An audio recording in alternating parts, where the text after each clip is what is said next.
there is one conclusion that I came to after finish writing, and I think people come to the same conclusion after reading it, is that something exists.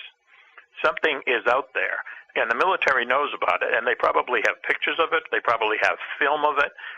They know that it's out there.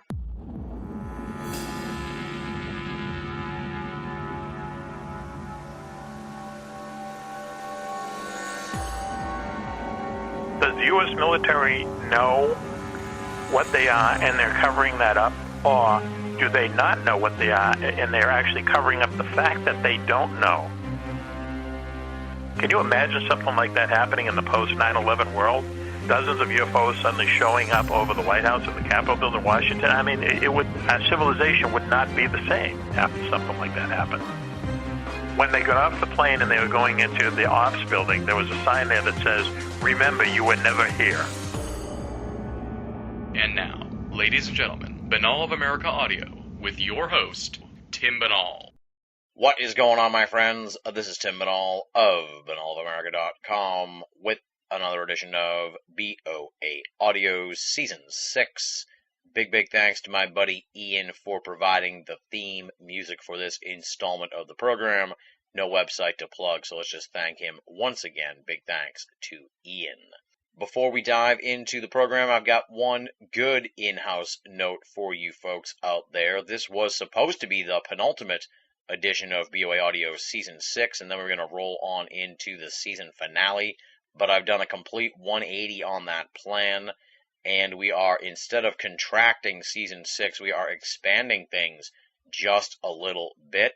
I'll detail all that at the end of the program. So for now, just disregard all that Final Four talk, because BoA Audio Season 6 will rage onward into 2012. Now let's move on to what you're going to be hearing on this edition of BoA Audio. Our guest is prolific military fiction author Mac Maloney, and he's joining us for a discussion on his new nonfiction book, UFOs in Wartime. This is really a free-flowing conversation. I had just finished the book when I rang Mac Maloney for the interview, and I had all sorts of areas that I wanted to discuss. But as it got going, it really turned into a jam session of sorts as we bounced around a lot of the big picture themes found in UFOs in wartime. Of course, we're going to cover a number of cases and trends surrounding UFO sightings by soldiers during times of hot and cold conflicts, including the Foo Fighters, the Scandinavian ghost rockets and scare ships, the Battle of LA, the 1950 DC flyovers, reports of UFOs during the Vietnam War, and UFO rumors that came out of the Gulf War. Those are just some of the areas covered in the vast window of war that Mac Maloney researched. We're also going to examine some of the bigger picture issues surrounding UFOs, such as their potential origins and motivations, UFO disclosure, and the modern problem of solving whether the UFOs are ours or theirs. Altogether, it is a candid conversation with a richly talented writer who has recently turned his gaze toward the UFO phenomenon and uncovered a startling, unnerving, and persistent mystery. For those of you who are unfamiliar with Mac Maloney, allow me to provide you with a little background on him.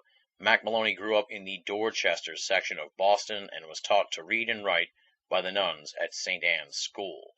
His father was a veteran of World War II and used to read military books all the time.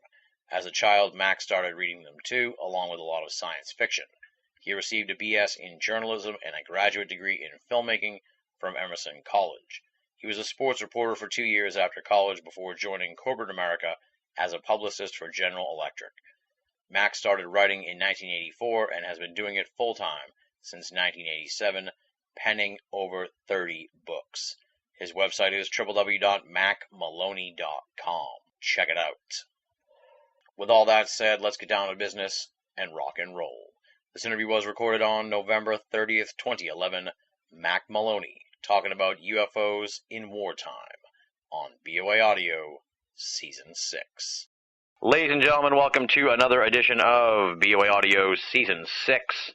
and we've got a very exciting installment of the program lined up for you here this week. Our guest is accomplished fiction writer Mac Maloney. He has written over 30 books in the sci-fi military realm and has turned his gaze now towards UFOs with his first nonfiction book in over 25 years, and that is, of course, the new book, UFOs in Wartime, What They Didn't Want You to Know.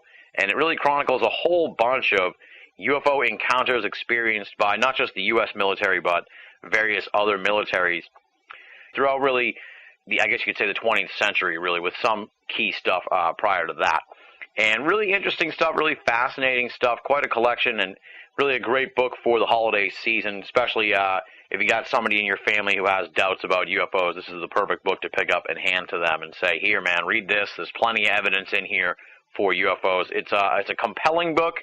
It is maddening at times, and I'll get into that in a little bit, but it's not maddening on Mac's part. It's maddening just in the sense that here is all this amazing evidence, and we're still sitting here with no idea what's going on with the UFO phenomenon. Mac's done a great job of compiling this evidence, and by the time you finish it, you're like, my God, how are we so far behind the curve here on getting to the bottom of this? So it's remarkable in that sense, and it's a real thrill to have him on the program. The book comes out December 6th, so hopefully by the time you're listening to this, you'll be able to get your hands on it. Welcome to the program, Mac. It's a pleasure. Thanks a lot, Tim. I'm glad to be here. Well, we usually start out with, the bio, the background. As I said, you're quite an accomplished fiction writer. Give us a little bit of the bio background. Who is Mac Maloney, and what led you to take a look here at the UFO phenomenon? Well, like you say, I've been writing full-time for about 25 years or so, and it's mostly been fiction, military fiction, some science fiction, but mostly military fiction along the same lines as Tom Clancy. But I had always been interested in UFOs, even as a kid. And I was having a conversation with my editor one day, and I was just kind of spitballing ideas, as they say. And I said, it seems interesting that UFOs show up a lot more frequently during wartime than during peacetime. And we talked about it a little bit, and he said, why don't you look into that a little bit more? So I did, and it turned out that, a case can be made that there seems to be this kind of extraordinary aspect of UFOs, that they seem to be watching us closer than usual in times of war. So I just thought that might be something to write about, do a nonfiction book about. I had some UFO elements in a couple of my military novels, but this was a whole new field, and so 3 years later, here we are. Wow. And it's always interesting when someone sort of first gets, as you say, you've always had an interest, but, when they first really start digging into this, where did you go for your information? Because, the UFO field is a minefield of insanity. So it's almost impossible sometimes to really get to the bottom of this, because you go one direction and then you get led in a whole different direction, and the next thing you know, you find out the guy that led you in the first direction's a liar or something. So it's like, oh my God, I just wasted 6 months reading this guy's books, and it turns out he's not even, he's not even a graduate from Harvard or something. So, right, exactly. So what how did you go about investigating the UFO phenomenon? The first person I got in touch with was an author named Keith Chester. Oh yeah, Keith's a good guy, good friend. And he wrote a book called Strange Company, which is really the definitive book on Foo Fighters during World War II. And I just kind of wrote to him out of the blue, and next thing you know, we were on the phone talking, and he kind of led me in the right direction on how to do the research, who to talk to. How he went about putting together his book is kind of how I went about putting together this book. And he in turn introduced me to Jerome Clark, who is we've never met, but I consider him a friend now, because we spoke a number of times on the phone, and we emailed back and forth. And between talking to those two guys, getting their books, and then getting other books that they recommended, the next thing I knew, my office was full of books, and I would just go through them and try to pick out UFO sightings that seemed to match what we were trying to get at, which is that UFO sightings spike during times of war or when we're just about to go to war. And sure enough, I just started compiling these stories, and finally we had enough to to fill the book. I also went online a lot. These days this is what you can do. I don't think we could have done this book 20 years ago, to tell you the truth. I think it would have taken a much longer time 20 years ago. But now you can just, type in anything and you'll get a whole slew of stories. So it was really a question of having a lot of research and then distilling it all down and trying to put it in chronological order to make this point that UFO sightings spiked during wartime. Yeah. You said you had an interest. I guess at the risk of really sort of like, I hate to use the word believer, but like, where did you stand on UFOs as you went into this, and did your perspective change as you did more and more research? Well, I've never seen a UFO. My wife has seen a UFO before we were married, and I know other people who have seen them, but I was a believer for one really one big reason, and what that was I have an older brother who was a lifer in the Air Force, and he had a UFO sighting back in the late 60s while he was working on a jet fighter at an air base in Charleston, South Carolina. They used to work on them at night because it would get so hot down there during the day, and he was out on the flight line, kind of isolated with 3 or 4 other people, working on this fighter when this, UFO came down right on top of them. They were so startled that they got underneath the plane and basically kind of hid for cover underneath the plane, and this thing just stayed hovering there for 4 or 5 minutes actually, and then took off. He related the story to me later. They made the mistake of telling higher authority, after which they were isolated, put in separate rooms for 3 or 4 days.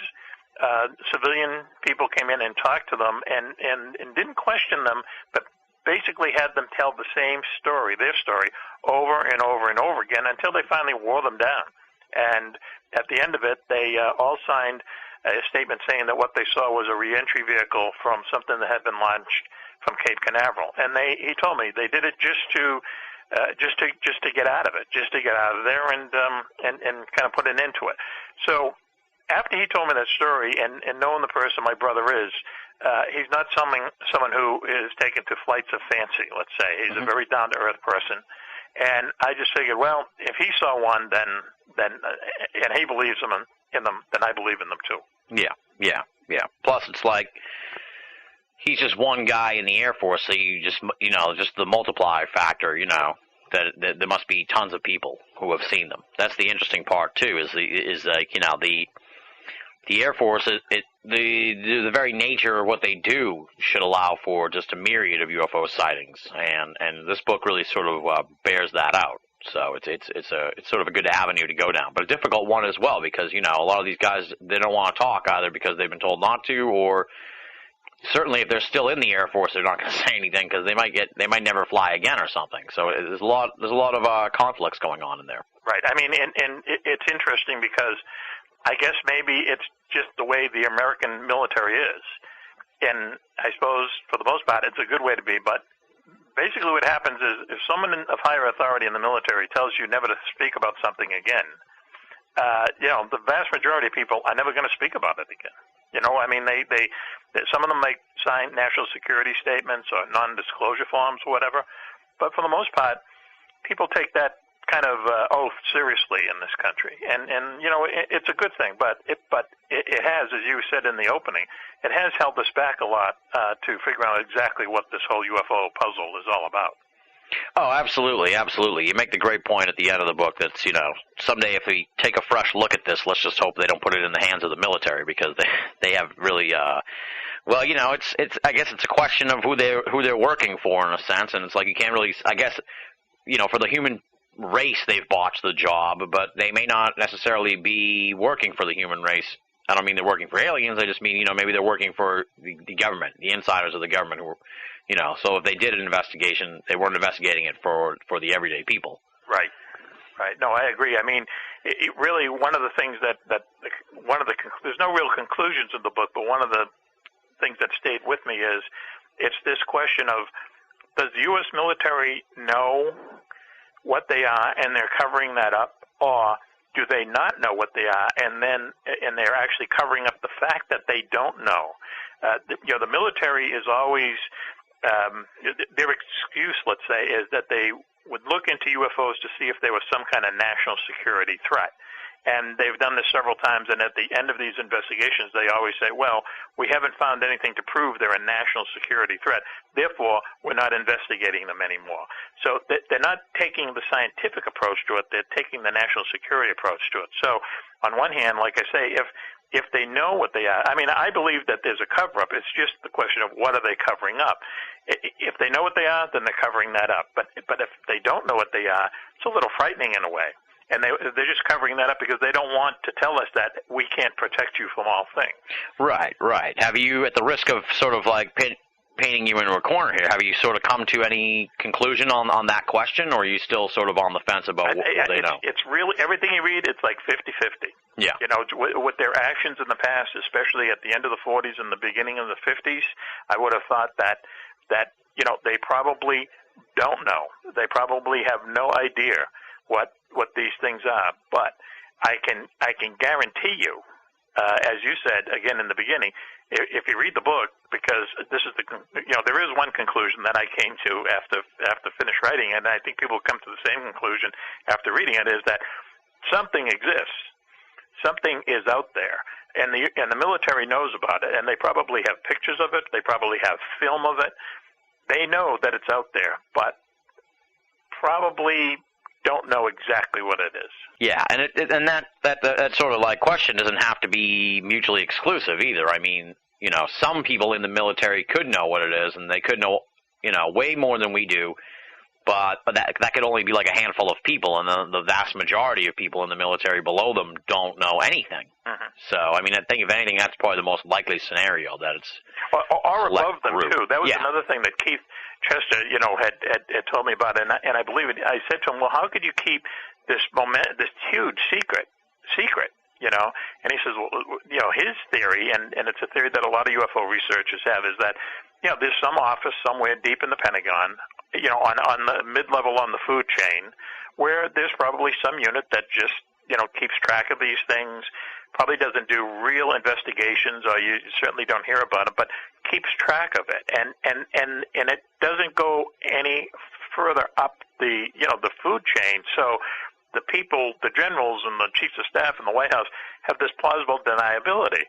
I mean, you probably heard about this, you know, just a couple weeks ago, how they petitioned the White House to say, you know, has the U.S. government, have any evidence of contact with extraterrestrials? And one of Obama's science advisors came out and said, no, there's no evidence that we have ever had any contact with extraterrestrials. Well, I believe that petition was worded wrong. What they should have said was, have we had any contact with intelligent life forms other than human beings? Because there's no evidence at all that these have to come from outer space, that they're extraterrestrials. There's a good chance, frankly, that they're time travelers, or they're from another dimension, or they're from inner space, or someplace that we don't even know about. Like I said, I think that that wording of that petition was wrong, and I think that a lot of times people think too much that they must be little green men from Mars, where, you know, there's no evidence to show that either one way or the other. Absolutely, yeah. Well, that's what I like about the book, too, is that, you know, you sort of like stick to a just the facts scenario here and really don't go off on any wild speculation, which I really appreciate, because it's sometimes the wild speculation is what trips us up here in UFO research, because, like I said, they can get down a whole different path, and you know, you're building sandcastles or something like that. So one of the interesting things that you mentioned in the beginning of the book, in the introduction, is that, you know, the trend here of UFOs observing conflict is an interesting one, in that, you know, they're just observing. They never seem to go any further than that, with some very rare exceptions. I mean, so, you know, I'm going to have you speculate here and sort of get your thoughts on this. What do you think they're doing if they're just watching these conflicts? Well, I don't know. It's an interesting question, because on one hand, you think, well, you know, some of these, you know, UFOs that people have seen, you know, in recent years, all the way back, you know, to World War II and even earlier, were described as these fantastic flying machines that could do unbelievable maneuvers and could fly very quickly, and could basically fly so quickly that it seems like they disappear, and just, you know, amazing technology. So you think, well, why would some entity with that kind of technology choose to fly alongside a B-17 bomber as it's bombing a city in Germany? Why, if you have that technology, why do you feel like you have to fly 100 feet off the wing of a bomber in the middle of a bombing run? Yeah. And to tell you the truth, what I've kind of started to think about is there's a possibility, or maybe, that these are time travelers and they're coming back to this time to see history being made. Interesting. So you give that, I wouldn't say heavy credence, but I'd say you give that a strong there's a possibility, and I'll tell you how I came about that, and it's kind of unusual. I'll try to make this a short story. But take as much time as you want. Don't worry. As I'm writing, I always have the TV on in my office with the sound turned down, and I don't know why I do that, but that's just how I do it. And for some reason, while I was working on this book, I would have the channel turn to the Animal Planet channel all the time, or a lot of the time, and things would just I would see catch my attention out of the corner of my eye. And one day I just started watching it, and it was something about people going on tourist safaris, and I thought, what do you do if you want a safari, a tourist safari? What would happen? Well, you would fly from the United States a long way to Africa. They would put you in a truck, and the truck would go out into the Serengeti or something, and you would take pictures and watch as lions ate antelopes, and alligators ate lions, and and you would see all this activity, this animal activity. The animals basically going on with their daily lives. They would see the truck, they would see you, but they can't conceive of who you are, what the truck is about, what a tourist is. Right. So they just kind of ignore you and go on and do their thing. Well, in a way, maybe that's what UFOs are doing. We see them all the time. It isn't, people have this idea that UFOs are trying to hide from us, but they're not. There's something like, 2,000 or 3,000 UFO sightings a day around the world. People have been seeing them for years, hundreds, even thousands of years. They're not trying to hide. They're not trying to make their presence unknown, because we see them all the time. It's just that we don't know what they are. So maybe just like the lion can't tell what a safari truck is about, we can't understand, we can't conceive what a UFO is. And then if you take that just one step further, there are some people that go out into the jungle or out into the plains and they shoot animals with tranquilizer guns and they study them. Well, that's almost like what the abduction thing is about. So that's kind of all tied into, maybe they're just coming back. Maybe they're coming here to watch us, watch history being made, ancient history to them, or something along those lines. I mean, that's as good a theory as they're coming down here to take us over for some reason. So once again, it's the little green men theory. It's one possibility of many. Right. I think the whole idea of them coming to take over is I don't know. I don't think it's ever been borne out in a sense. You know what I mean? Unless they're very patient and they have a long-term plan. But it's like, they would have wiped us out right. What are they waiting for?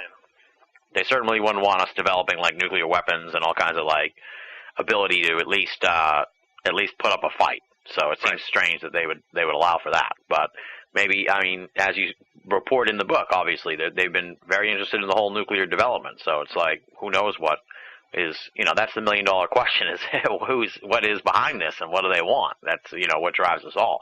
Right.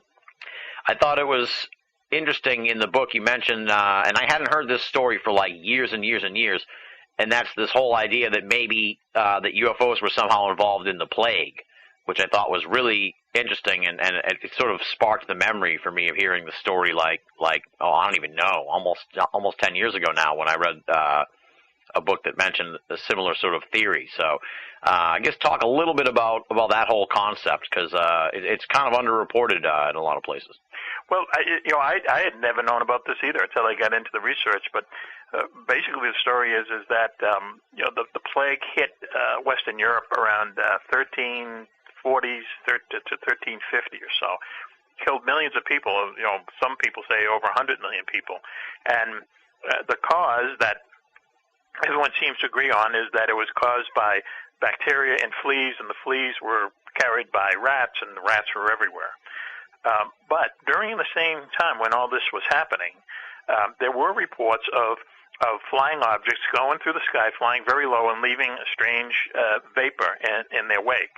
And it seemed to some people that wherever these objects were seen, wherever this vapor touched down, the plague would break out in that area. So that's strange enough, but there are also reports of people seeing these mysterious figures from, origins unknown, let's say, dressed in black hoods and robes and carrying scythes and sickles, and they would see these people killing livestock for some reason. And they were dressed in black, so these people were almost like medieval men in black, as we know they're called these days. But what these people actually turned out to be were the Grim Reapers. That's the origin of the Grim Reapers. So it's kind of strange. I had never heard that story until I did the research, and like you, it was like, wow, what is that about? Yeah. Like I said, I'd read it in one book, William Brantley's Gods of Eden, back in I want to say 2004. So, and then I haven't really seen it anywhere since. So it was like, wow, this brings up a whole bunch of memories that I hadn't even considered or thought of in a long time. So kudos to you for digging that one up. Now, speaking of sort of these odd-looking men, I noticed that comes up again during the scare ship wave over Scandinavia, because during that whole thing, there were these reports of these odd-looking foreign men in the area, sort of checking out, where the scare ships had been seen and stuff. So we're sort of seeing a sort of underlying thing going on as well there. Right. The first example of, literally the men in black in the modern era was the scare ship, I don't want to call it a craze, but in 1909 is actually in England, where the spring of 1909, people started seeing these objects going overhead that were kind of shaped like zeppelins, but were moving at more than 200 miles an hour. They would fly against the wind. They would have huge searchlights underneath them that were illuminated. They were only seen at night. And people started seeing them all over the place, and there were more than one, because people would see them simultaneously in London and up in East Anglia, part of England, and they were even seen in Northern Ireland, and there had been an airship scare in the United States at the just about 15 years before, and these things, it turns out they were seen throughout Europe at various times. But in one instance, one of them flew over this gentleman's house. He lived on a cliff on the coast of England, and the next morning he saw it, and then the next morning he went out and he found this strange object on his lawn, and it was he described it as a metal rod that had been shoved through a soccer ball. He had no idea what it was, so he contacted the local Coast Guard, and they came up to look at it. The local police came up to look at it. They didn't know what it was about, so they asked him to hold on to it until some of the British military could look at it. In the time in between, the military did come and take the object, but right around the same time, this gentleman's house servant was leaving the house one day, and she saw these two guys dressed in black kind of nosing around where he had found this object. And they went into his barn where he had kept the object, looked around, but when they saw her, they kind of scared her, and she, took off. But she did say that they were dressed in black, they were very odd looking, and they were speaking an odd language, a foreign language. Yeah. So, who were these people? It seemed like, really kind of a Men in Black episode before we came to know the Men in Black. Just another weird, part of this whole big puzzle. Right, absolutely. It's like someone came to clean up their mess somehow. Why, Something.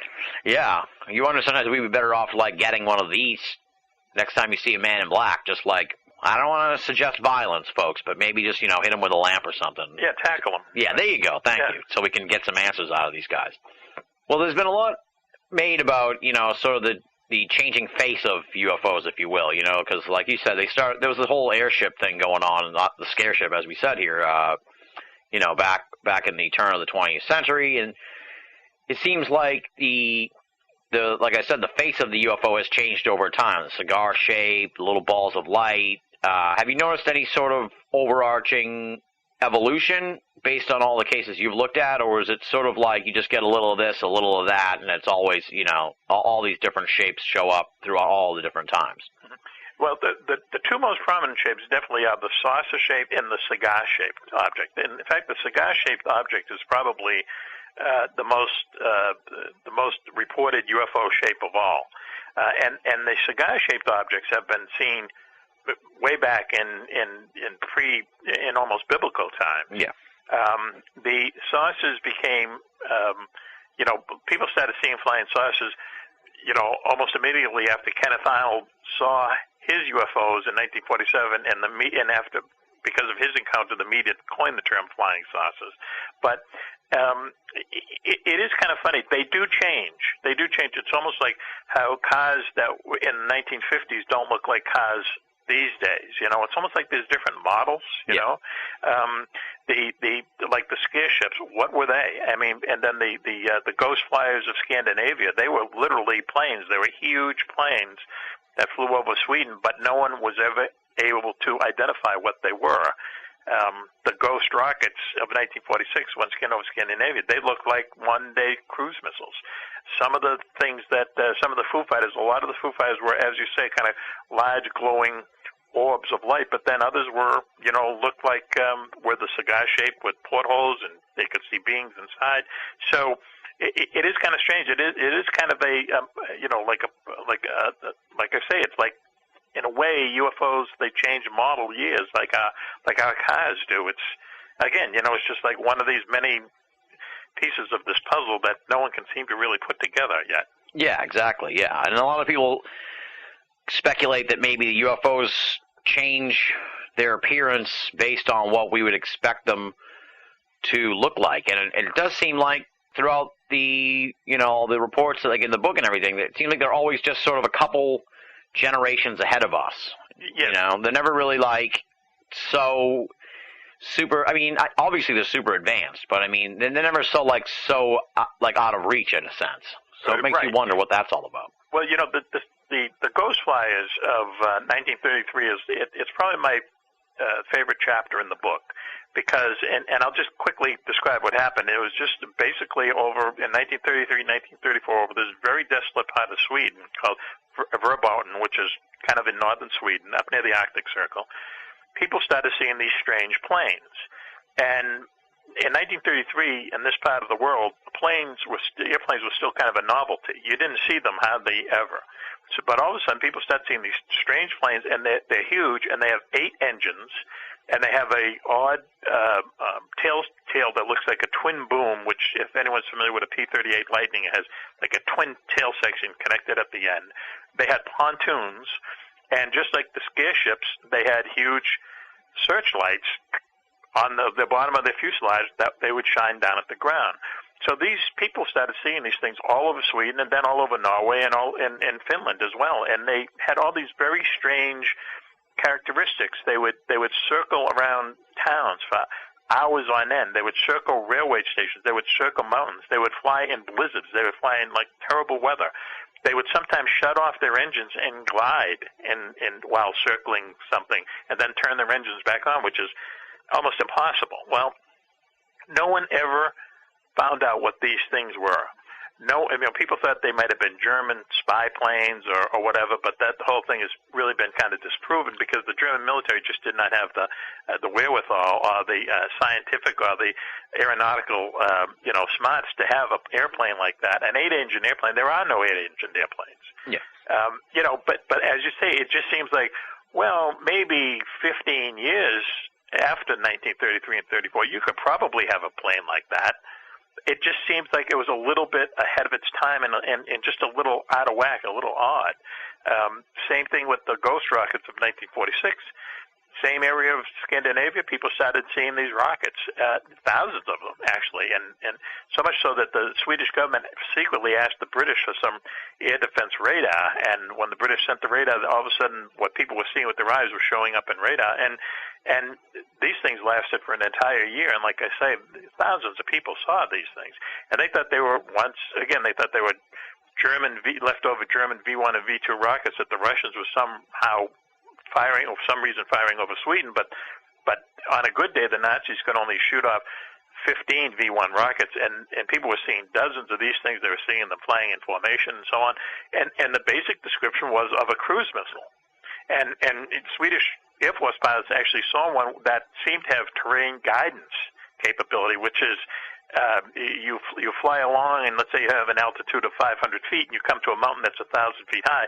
Well, the plane's controls automatically lift you up and over the mountain, still keeping that buffer of 500 feet. It's how you these days have cruise missiles and airplanes that kind of go in on the low attack mode. But anyway, it's a very sophisticated kind of technology. Certainly no one had it in the 40s. We barely had it in the 80s, and they were not used in combat. It was not used in combat till the 90s. But the Swedish defense minister who was interviewed about this in the 80s said from all he saw, he says what was happening in 1946 was someone was flying cruise missiles over Sweden, but who had cruise missiles in 1946? It's weird. The whole thing is weird. It is weird. The book and you know, you gave proper kudos to Keith Chester, absolutely, because the book reminded me a lot of his stuff as well. It makes you wonder too, also, just sort of what the story is with Scandinavia. You know, why were they such a prominent location for two serious UFO flaps, and then really, I mean, I'm sure they have their share of UFO events now. But it's like they aren't really the center of the UFO universe as they were at the turn of the 20th century for two different distinct waves. So it makes you wonder what the appeal, I guess you could say, of that area was at the time. Maybe because it was such a peaceful or remote location, I'm not sure. Right, and well, there's nothing up there. I mean, let's face it, there's nothing up there in northern Sweden. And why would you fly literally hundreds of these things, over such a desolate area. Yet many people saw them. Yet you picked up in radar. So it's not like you're trying to hide what you're doing, but there's just no explanation for what you're doing. Right.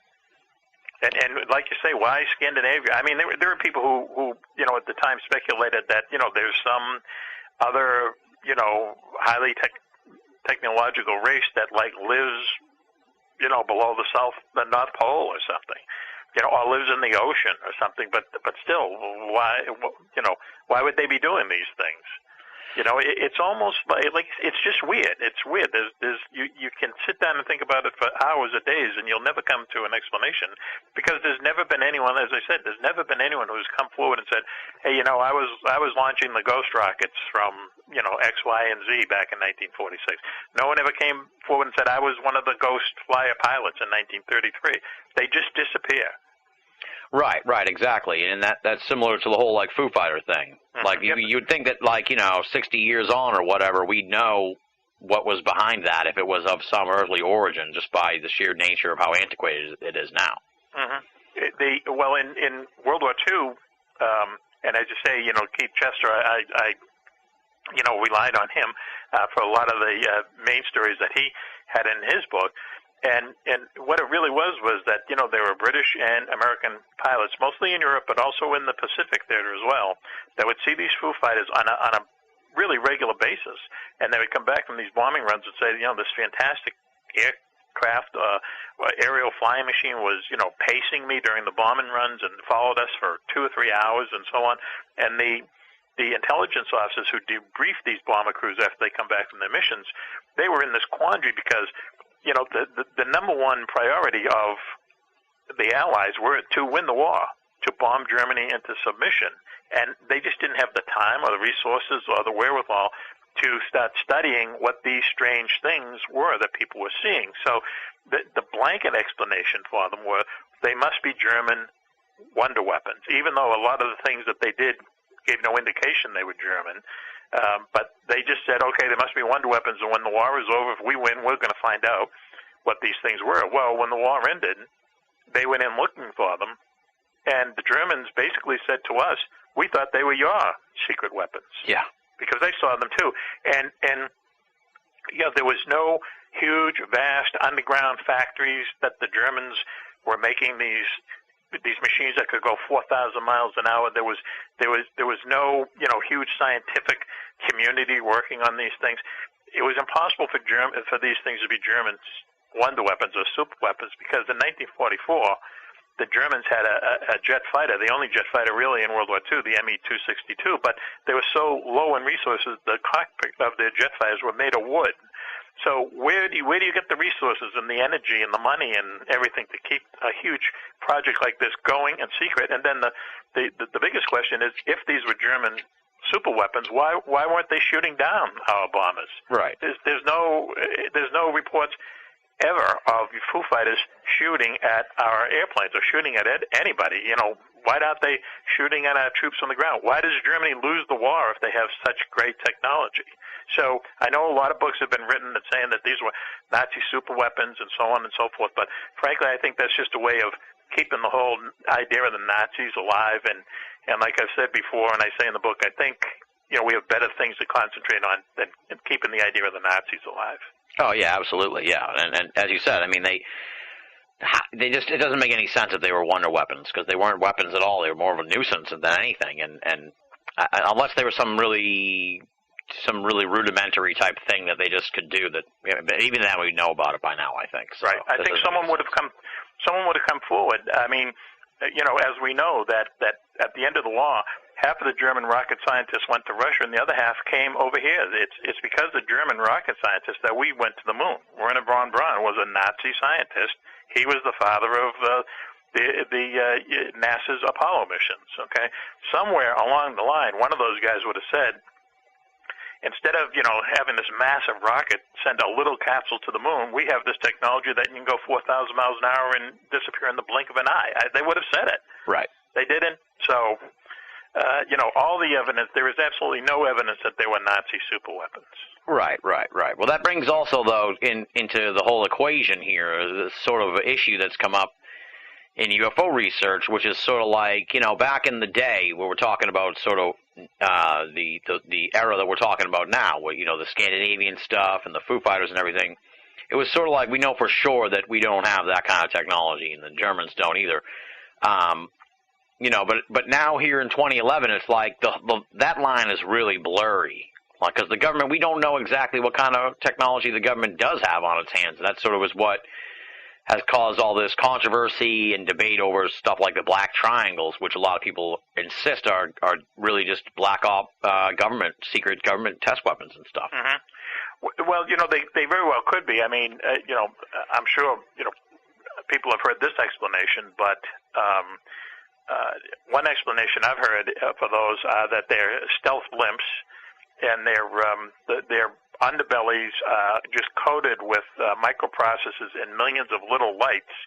And what they're able to do is they're able to take a picture of the stars overhead and project it on the bottom of the blimp perfectly as it moves along. So if one of these things was going over your head, and let's say it was a very starry night, you wouldn't see it. That's how they stay invisible, if you know what I mean. Yeah. Okay? So that idea has been out for about maybe 10 years.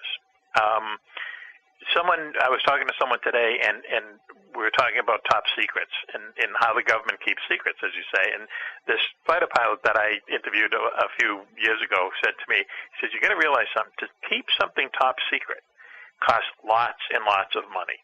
It's very expensive to keep something top secret because, just the layer upon layer of security and hiding it and hiding all the technology and everything. So he says, when you hear of things kind of leaking out, like the stealth fighter and the stealth bomber, the government eventually let everyone know that we had stealth airplanes.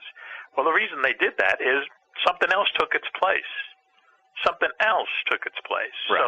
So they moved it moves out of the top secret arena only because there's something else in there taking its place. Stealth blimps, same thing. Today I just read that there's a small unmanned military shuttle that's been up in orbit since March. It's about to break the world record for a number of orbits of an artificial, of a machine, going around orbiting the Earth.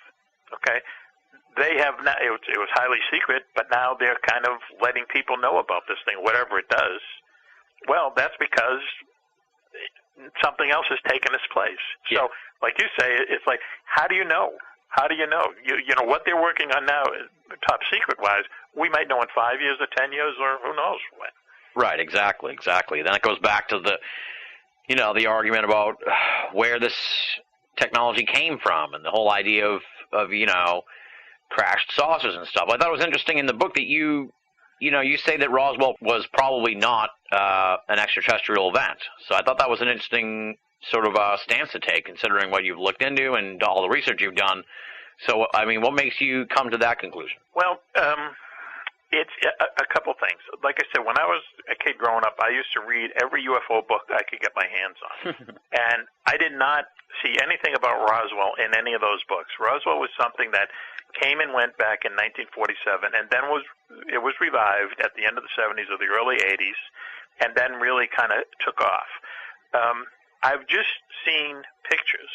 The pictures of the debris that came along with the famous press release. If you see those pictures, and then you see what one of the sky balloons that they used to, I mean, what the government said what it was that it was a balloon with a kite tail that they used to launch from that area to fly over to across Russia and the Soviet Union to eavesdrop on whether the Russians were testing nuclear weapons or not. They wanted to keep that secret. If you see what these sky balloons, these secret balloons, look like before they've been launched, and you look at the debris that came along with the photo of the famous press release, you can match them up. They match up perfectly. That debris is from the tail of one of these spy balloons, and that's what they found. And there was a military cover-up, but it wasn't cover-up a crashed flying saucer. It was to cover up this spy balloon program that they didn't want the Russians to know we were doing. And now it is just, has gone down one of these crazy paths, in my opinion, because now there's stories that there were 12 saucers that crashed and that there were, dozens of alien bodies and people saw the bodies and so on and so forth. And it's just, become this huge, huge story with just way too many moving parts for it to be true. And once again, where is the one person who can come out and say, here's the photo, here's the film? They had someone would come forward by this time and say, this is what happened, but no one ever does. So, am I saying that there has never been flying saucers, crashed flying saucers recovered, anywhere around the world? No. But I just don't think one of them happened at Roswell. Interesting. Okay, interesting. I'd say, I'd say you're in the minority opinion on that one, in the UFO field, I guess you could say, but not without your reasons. So, I don't debate on the shows. So I find your take on it just as valid as the rest. So you do raise an interesting sort of point that by now you'd think that it would have gotten out somehow. So you wonder why it hasn't, and maybe, well, part of the problem with Roswell, too, is like a lot of ufologists sort of pin a lot of their hopes to it. So they can't let it go, in a sense. Right. I mean, I would love for it to be true. Back in the, I guess it was in the late 80s and in the 90s, there were, at one point, they were asking for volunteers to go down and do an archaeological dig right on the site. Okay, and I volunteered. I was living in New York at the time, but I was ready to get down to New Mexico and join this, archaeological dig, because I thought, wow, that would be, now there you are, there's an instance where you're going to go through a scientific method to actually try to prove or disprove the existence of a flying saucer. Yeah. And that's really what you have to do. You can't leave it up to the military. Scientific people have to look into this thing. And this thing never happened, and I don't know what happened to it, but all of a sudden they weren't calling for volunteers anymore. I think it would have been great if something did happen down there, but I just don't believe it did. Now, just to go a little bit further into the book, what is interesting is that years later, when the U.S. was installing ICBM missiles in missile silos all over the middle part of our country, they had a number of UFO incursions over these missile sites where they would hover over the site and kill all the electricity in the site. Sometimes they found that they were changing the targeting systems on these things. The whole idea of this, the whole chapter on the UFO ICBM, incursions is really kind of a scary thing. And one of those silos that had a lot of visits from UFOs, turns out, is in Roswell, New Mexico. So, that further complicates the whole Roswell thing. Like I said, years later, there was literally a silo very close to where Roswell happened that was, quote-unquote, haunted by UFOs. Right. Well, it wasn't also the squadron or whatever that was stationed at Roswell when the Roswell crash allegedly happened. They were like the only ones that had nuclear weapons or something, right? Right. So, and see, that fits into, back. the people who believe something happened down there. I don't blame them for bringing that up as a good piece of evidence that, because it does seem like UFOs back then were very interested in, not only us, going to war, being at war, preparing for war. They were very interested in anything having to do with nuclear weapons. In fact, another chapter in the book is about the USS FDR, Franklin Delano Roosevelt. It was an aircraft carrier built after World War II. It was the first aircraft carrier that jet aircraft landed on, and it was also the first Navy aircraft carrier to carry nuclear weapons. And for this ship's entire, career, which was spanned 40 years, there was at least 6 incidents where UFOs showed up over it, dogged it, followed it, haunted it, whatever you want to call it. For some reason, UFOs were always around this aircraft carrier. You know why? Is it because it was the first aircraft carrier to have nuclear weapons on it? Who knows? But once again, just another piece of the puzzle that we can't seem to put together. Exactly, yeah. You wonder why these UFOs have an interest in nuclear weapons, because it's clear they do. They have some interest in the nuclear aspect of things. So yes, clearly they do. Right. No idea why, though. That's the maddening part. You just, in a way, I've grown to sort of dislike the aliens or whoever's behind the UFOs. I'm sort of just like frustrated with them in general. But it that kind of brings up a whole other thing here, because like in the book you talk about the Battle of L.A. and it's like you hear people all the time and they're like, well, why don't they land on the White House lawn? But it's like that Battle of L.A. event is like practically the equivalent in a sense. I mean, you had 500,000 witnesses or something like that. And it was just like front page news, and then it just nothing became of it. And that's another frustrating sort of part, where it's like, how bold of a UFO sighting do you need if the Battle of L.A. doesn't suffice? Right. But, here's an interesting thing, and is that they were, because it happened while we were at war, and it happened at a time in World War II where Pearl Harbor had only happened, less than 3 months before. Right. And people had real, concerns that the Japanese were going to physically invade the west coast of the United States. The day before, the UFOs showed up over L.A., a Japanese submarine surfaced and shot at an oil refinery about 90 miles up the coast. They were always having reports that that L.A., because L.A. not only was it a large city, but it also had a lot of defense plants in it, and therefore had a lot of anti-aircraft guns around it and a lot of civil defense people involved.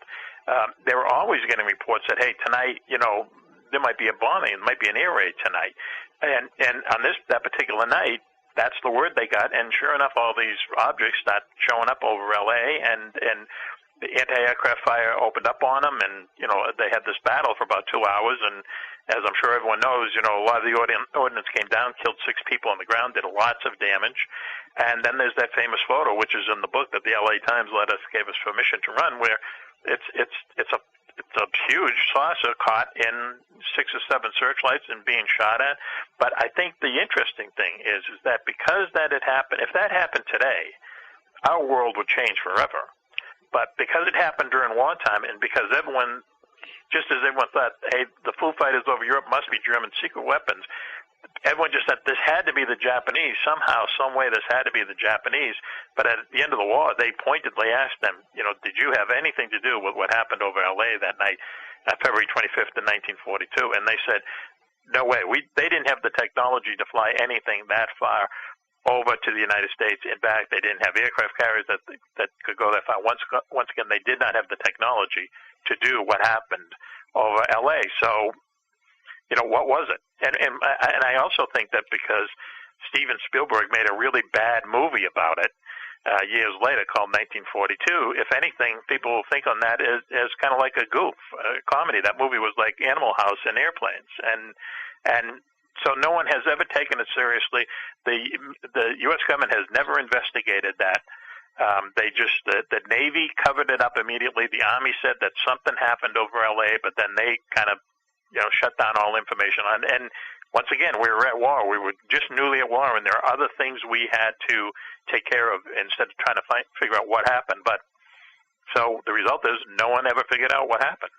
Right, exactly. And then just to extend sort of the motif in a way, talking about this whole White House lawn scenario, then you get the D.C. flyovers, which is like, you know, how do we know the UFO wasn't trying to land on the White House lawn? And as it's getting closer, they scramble jets and chase it off. It's like they can't land on the White House lawn if we don't let them. Right. Well, you know, I mean, that's one of the most fascinating stories ever. I mean, once again, imagine if that had happened. I mean, I'm sure a lot of people know it, but basically for 2 weekends in the summer of 1950, UFOs showed up over Washington, D.C. They were photographed going past the Capitol building. They were over the White House or heading towards the White House. Many people saw them. Many pilots saw them. Airline pilots saw them. People on the ground. People in control towers. And as you say, when they scrambled the jets, as soon as the jets would arrive, the UFOs would take off. When the jets would, go back to the base, the UFOs would come back. It was just this amazing story. It got to the point where President Truman issued this secret order, which very quickly was leaked to all U.S. military pilots, that if you encounter a UFO and you can't, quote unquote, talk him down, then shoot him down. And when that happened, people started calling the White House and the Pentagon saying, don't shoot at these things because, they'll burn us to a crisp. Just to extend the story a little bit further, what really happened was that so many people, when that happened, so many people called the White House and so many people called the Pentagon that they physically jammed up all the telephone lines. So you couldn't make a call out of the White House or in. You couldn't make a call in or out of the Pentagon. And when that happened, and this is just normal citizens calling about UFOs and don't shoot at them and what happened and so on, and what happened then was the CIA was then brought into the whole UFO equation. And they said, listen, well, this is their public stance was, we don't know what they are, but you cannot have a situation where the Russians could somehow, do a fake UFO attack on Washington, jam up all our communications lines, because that would be devastating to us if they paralleled that with some kind of an attack. So that's when the CIA got in the business of discrediting anyone who says that they've seen a flying saucer. That's really where this whole kind of government, see me kind of in the shadow government cover-up began. The rubber hit the road there, I think, right. And they were like, we got to do something about this. Right. We're not going to figure out what they are, but we got to do something about what the physical aspects of this are. But like I say in the book, can you imagine something like that happening in the post 9/11 world? Dozens of UFOs suddenly showing up over the White House and the Capitol building in Washington. I mean, it would be our civilization would not be the same after something like that happened. And it's just unusual that it happened back in the 50s, and people know about it. But once again, it's just such a mystery. You can only go so far in investigating, where you just throw up your arms and say, we can't figure out what happened. Right, exactly. A lot of this stuff, like the Roswell case, like the 52 D.C. flyover and stuff, I mean, we're talking stuff that's like multiple decades old at this point, and it gets increasingly difficult to really investigate this stuff. Even the stuff like from Bentwaters is really hard to investigate, and that's only like 30 years old. Right.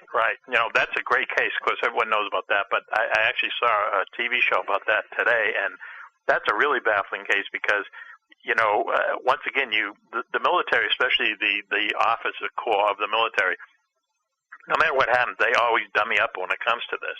But now you had that, I think the guy was a major who was out in the woods.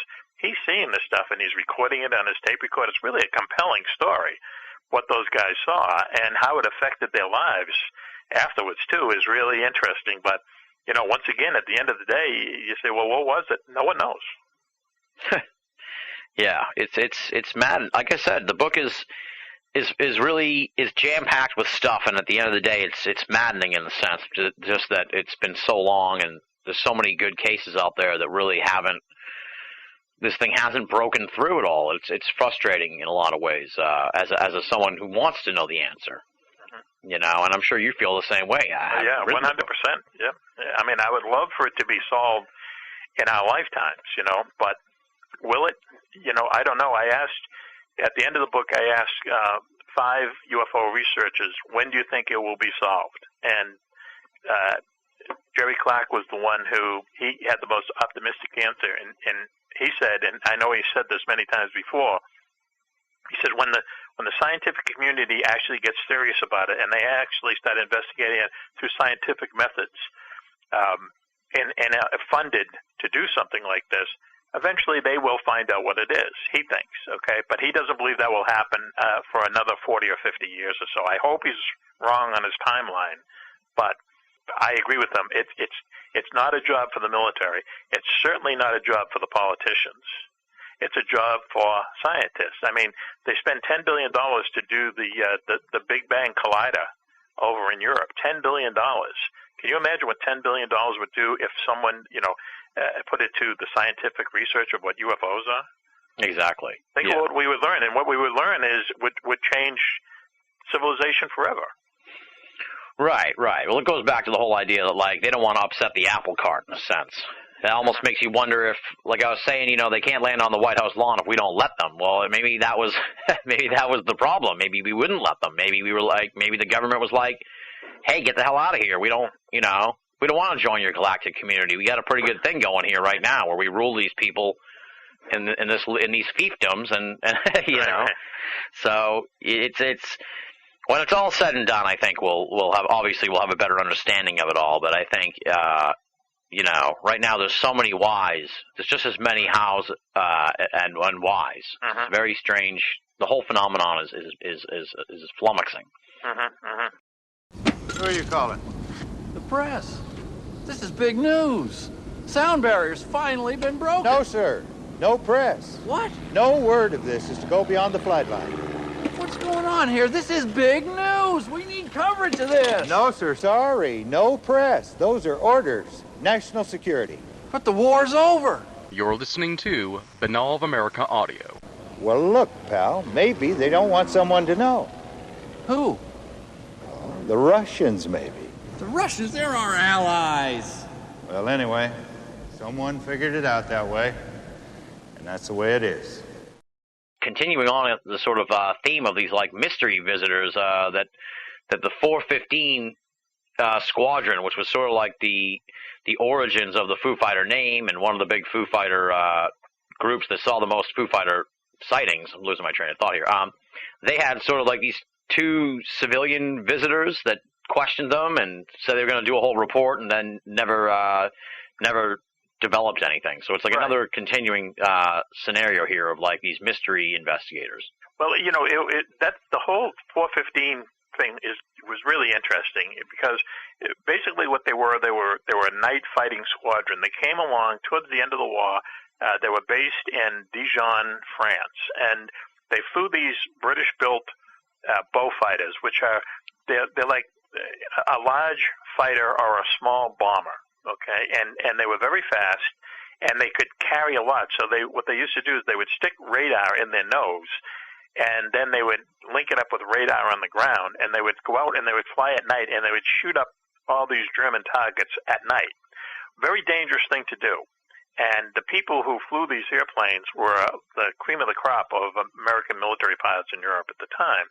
So for whatever reason, the 415 they saw, pound for pound, more Foo Fighters than any other American or British squadron during World War II. For whatever reason, every time they went up just about, they would encounter these Foo Fighters. So, and as it turned out, they were the people who coined the term Foo Fighters, because up until that point, people used to call them unguided rockets and, enemy weapons and, balloons and everything. But there was a comic strip back then called Smokey Stover, and he was a firefighter, and his fire truck was called the Foo-mobile, F-O-O. And just one day, the 415 would gather around, and they said, let's call these things Foo Fighters. And for some reason, that name stuck. And it was just interesting that the people who named Foo Fighters were from the squadron that saw the most Foo Fighters. So anyway, they were encountering these things all the time, and then one day, these people show up at their base, and they're from Washington. They're direct from Washington. They don't even talk to the commander of the base. They go and they talk to the intelligence officer. They go up on a few flights. It's never been reported whether they actually encountered Foo Fighters during these flights, but they were at their base for less than 48 hours, basically got in their own plane and flew away directly back to Washington. Who these people were, what their report said, Who read the report? No one ever knew. I know Keith Chester dug really deep trying to find out exactly where's the paper trail for these guys. Well, there is no paper trail. So whoever they were, as I say, whoever they reported to and what their conclusions were, we don't know. But all we know is that it looks like another case of, government men in black coming and looking at this thing, not saying anything to anybody about it, just, taking notes and going back and reporting to somebody. Right. Well, tell the story about the UFOs and the hit squad from Vietnam, because I thought that was really interesting, and the interrogation of the guys in the hit squad is so bizarre that I was like, I've never heard the story before, and I was just completely blown away by that, and it sort of continues here with this theme we're talking about, which is like really unorthodox questioning methods. Right. Well, the whole thing about Vietnam itself, Vietnam was just such a crazy war. Okay, and I'm sure a lot of people know that. The way they fought the Vietnam War was that there was no front lines. It wasn't a conventional war. Basically, what it was a war where a helicopter war where we would put hundreds, thousands of troops, on helicopters, land in enemy territory, and then just try to kill more of the enemy than they killed of us. And the idea being that the winner would be, we will just outlast you, and they couldn't outlast the Vietnamese, frankly. But in this one case, what happened was there was a lot of black operations during the Vietnam War. And there was, what I should say, too, is there was a lot of drug use in the Vietnam War. So whether there's any connection or not, but a lot of the stories that I saw from the Vietnam War are really, really out there and crazy. But this one, basically what it is that this special ops group went into North Vietnam, and what they used to do is they would go on these assassination missions and go into North Vietnam, find some high communist official, assassinate him, and then they would get pulled out by a helicopter. So this hit team was in North Vietnam, and they got their target and so on, and they were coming back, and they and the Vietnamese were on their tail. And there was this kind of running gun fight until they finally were able to. They found these two hills, and the Americans hit at the top of one hill, and the communists were looking for them on the other hill. In the middle of all this, when it really looked good, really looked bad for the Americans, a UFO shows up, and the communists start shooting at it.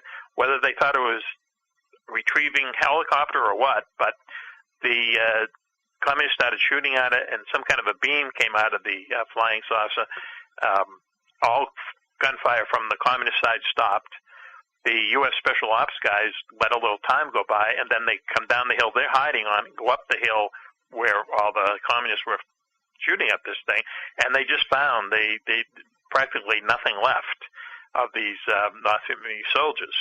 So the Special Ops team's helicopter finally arrives. They go back to their base, and then they were questioned. And what happened was there was, I think, 5 or 6 people in the team. The person telling the story said that he was questioned in a room with civilian and military people. One of them kept his face kind of hidden, and then this guy says the next thing he knows, he's suddenly back at his base. He can't remember what has happened, how he got from one point to the other. The people who were on his team didn't seem to know what had happened at all. They seem to have complete amnesia. He remembers at least being interrogated. Once again, he didn't say anything to anybody. Afterwards, he figured that was the smartest thing to do. He finally gets out of the service. He, I think, moved to Alaska, where he became a fisherman. And one day, he's on his boat with his wife, and the same exact UFO showed up over his boat, stayed there for a little while, and then left. And for some reason, this guy, I can imagine him, maybe for him that was some kind of closure, I don't know, but it was a very strange way to end this particular UFO story, and just a very odd story from beginning to end. Yeah, it is very strange. Now, it suggests that maybe the UFO did something to those Vietnamese soldiers. What's the... obviously, it sounds fairly rare that, an encounter with the UFO by any of these folks in the military on either side really resulted in any death or destruction or anything like that for them. But how prevalent would you say that sort of thing came up in your research? Well, not at all. But what's interesting is I kept coming upon this story. I mean, there's a lot of. It was a question of getting together, a bunch of stories and then distilling them down and deciding what's going to be in and what's not going to be in. But I kept coming upon this story of saying that during the first Gulf War in 1991, that the Air Force shot down a UFO over Saudi Arabia, and this story just kept on popping up, and I'd seen it so many times. I said, I have to put this in.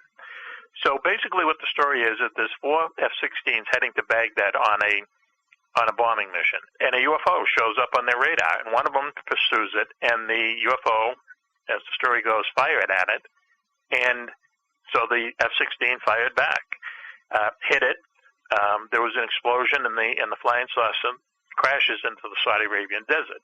Now, some people get there before the U.S. military gets there, and they see this crashed saucer and pieces of it, and they can see inside, and it looks like there's seats for people, short, diminutive beings or whatever, and then the military shows up, clears everyone out, and supposedly, once again, as the story goes, pack up the pieces of the flying saucer and supposedly ship it back to the United States. Now, what's interesting about that is that later on, after the first Gulf War was over, in between the 2 Gulf Wars, let's say, there was kind of this undeclared war of attrition between the United States and Iraq because there was a no-fly zone over Iraq, and U.S.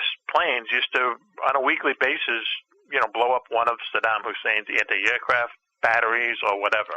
So it's this kind of unknown little war going on that really didn't get into the newspapers very much. Mm-hmm. But during this, once again, as the story goes, it was said that Saddam Hussein's anti-aircraft people also shot down a UFO and recovered it and brought it to Iraq's version of Area 51.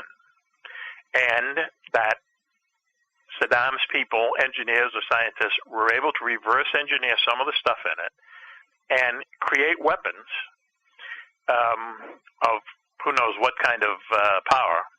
And once again, this is just how the story goes, and that's what the U.S. was looking for when they went in on the second war, the invasion of Iraq, because they knew they didn't find any nuclear weapons, they didn't find any biological weapons or poison gas or anything along those lines. Right.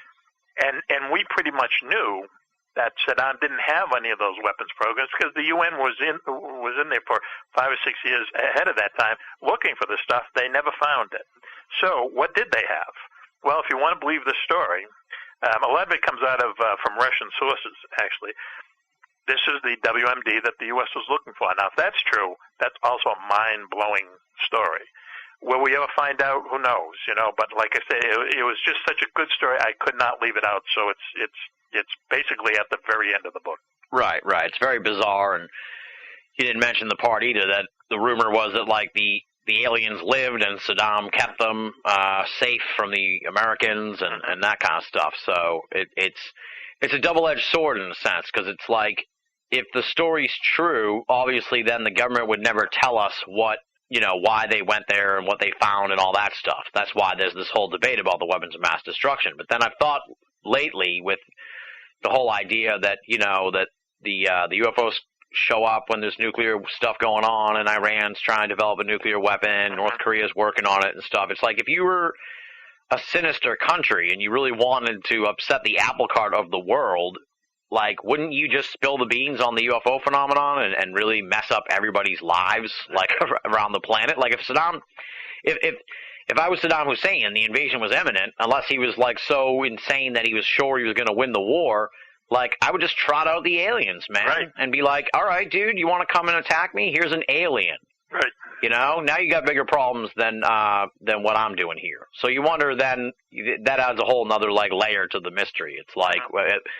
there should be some country out there that knows that would want to mess everything up for everybody. So who knows? Use it to their advantage, right? Exactly. I mean, North Korea would be a perfect example. Absolutely. If the North Koreans had a crashed UFO, we would know about it. Because they would have trotted it out by now. Again, I keep looking at it as, you have a big puzzle, one of those huge jigsaw puzzles with 4,000 pieces. we get about 1,000 pieces in place, but there's a lot of empty spaces, and each little piece, just can't fit anywhere. And I think that I do think that we do get more and more evidence here and there of putting this whole big kind of puzzle together, but I still think we're way, way off of finding out the answer. Right. I think that there's some, like you're saying, yeah, I think there's something missing that we haven't quite figured out yet, and once that piece falls into place, then the rest of this will all sort of come together. We hope, right? I mean, we hope. Yeah. You share the amazing story of the disappearing jet, and that's on page 185 of the book for folks who've picked it up. Fantastic story. And it does seem like, and you also mentioned another story in the book where some troops fired on a UFO, and it sort of emitted, changed colors and stuff, and everybody got pretty sick and stuff. It seems like, if anything, any sort of death or injury or anything like that with regards to the UFOs is incidental. It's almost like accidental, or they got too close, or they shouldn't have fired on it, and the UFO just did something, incidentally, and next thing you know, you're dead or whatever, just because you can't handle the radiation or something like that. That seems to be the only time when it resulted in bad things. Right. That story came from another UFO researcher who I talked to, was Dr. Richard Haynes, who is an interesting guy. He was worked for NASA for a long time, and he was really instrumental in designing the Gemini capsules and the whole Gemini program in the 60s.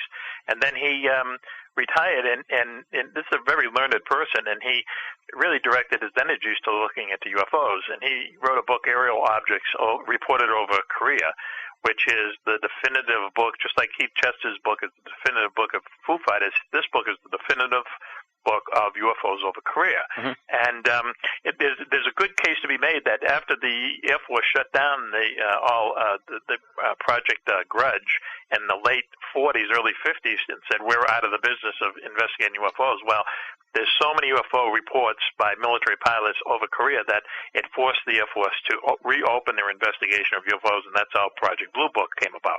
But this one incident you're talking about was in the spring of 51.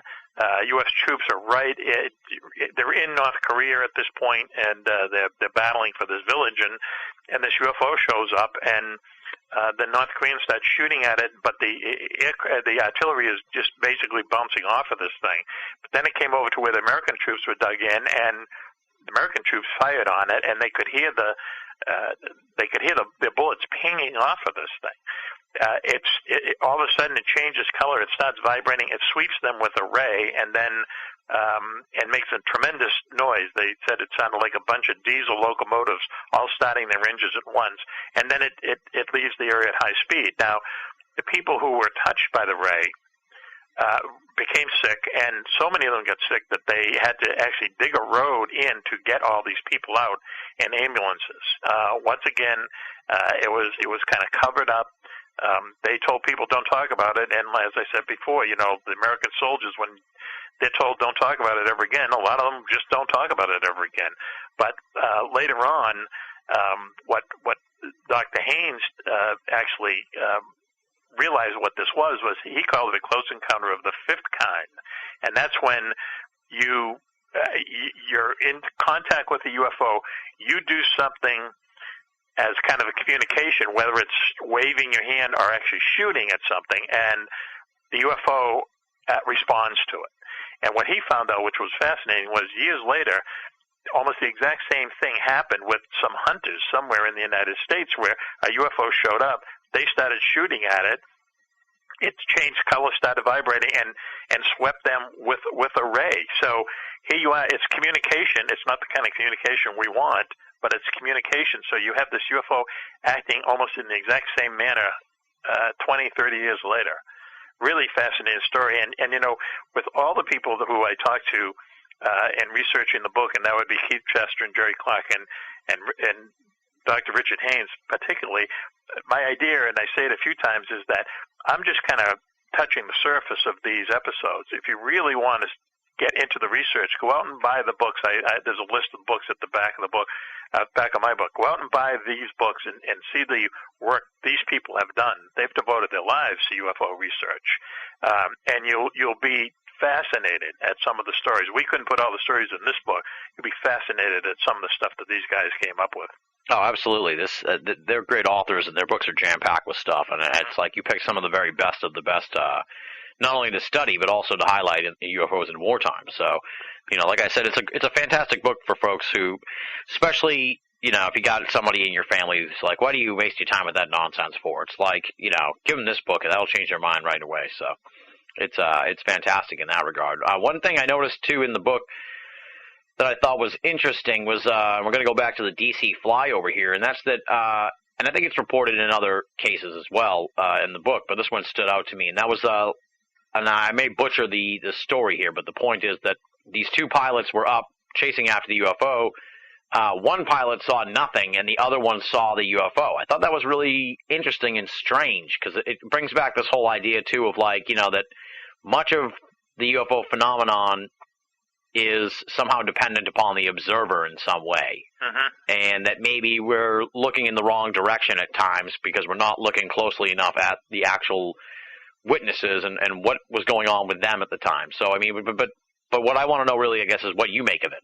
What do you think that's all about? That one pilot would see nothing and the other would actually see the UFO.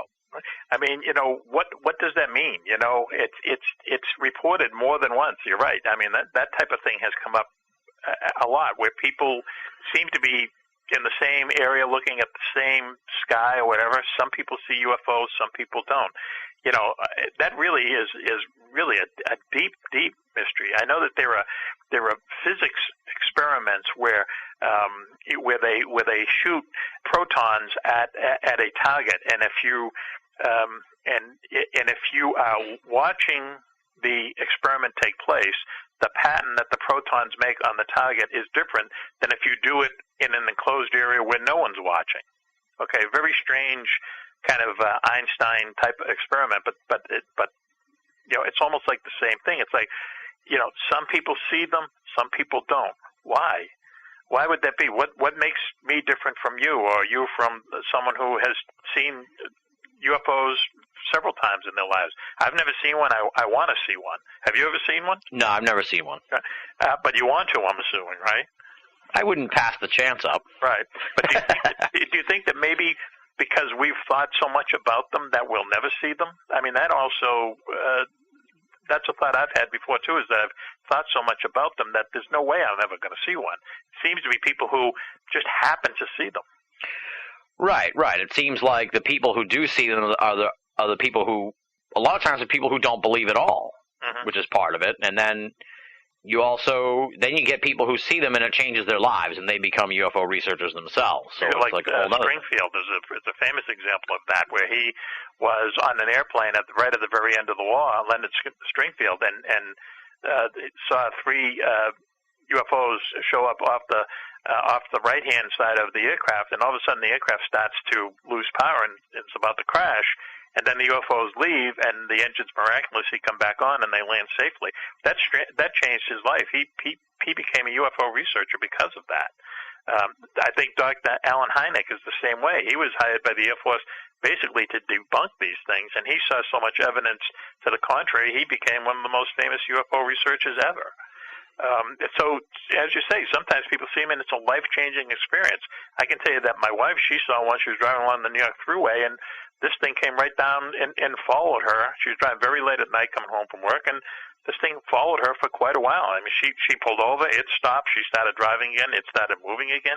She'd never really thought about UFOs until something like that happened, and now, because she saw one, she believes in it. And same the story I told earlier about my older brother. There's no way he believed in UFOs until he had his own experience, and now he does. But who picks and chooses who sees them, They do. That's the strange part. Well, that is the strange part. It's whoever's behind the UFO decide whether you can see it or not. Well, it does seem like there's a situation almost where they, as crazy as it seems, no matter how high up in the air they are. I mean, I've heard stories about people who they'll see the UFO and it's like the UFO reacts to their seeing it. Which is unbelievable in a sense, because if you're down on the ground, you look up and you see a jet flying overhead, no one on the jet has any idea you're looking at it. Right. But it seems like the UFOs have an idea that someone's looking at it, even if they're as far away as someone looking at a jet in the air. Right. which, just completely boggles the mind as to how they would be able to do that. Right.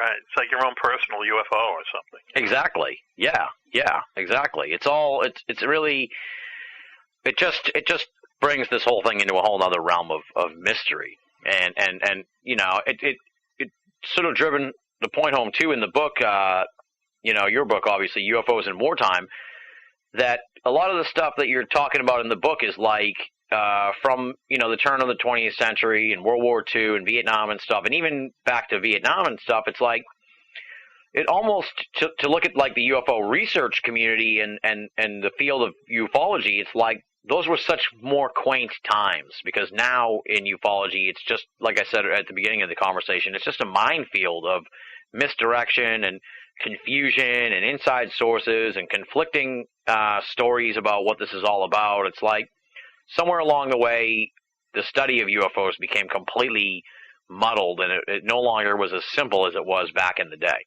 Right.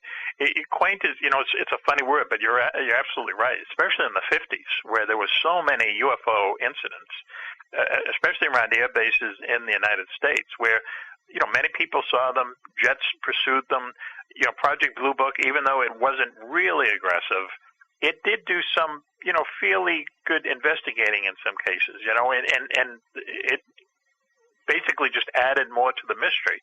But it was, basically, UFOs, what are they? We're going to try to study them. We're going to investigate them. But now, with I think with the proliferation of just media in general, you have so many different stories going off in so many different directions. It's hard to kind of get a grip on it.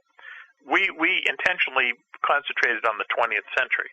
The book begins really, with just before World War I, and it ends with the end of the First Gulf War. It seems like the 20th century, it remained quaint, let's say, until 70s or 80s, and that's when it really kind of got a little crazy. But I agree with you. It's more muddled now than ever before.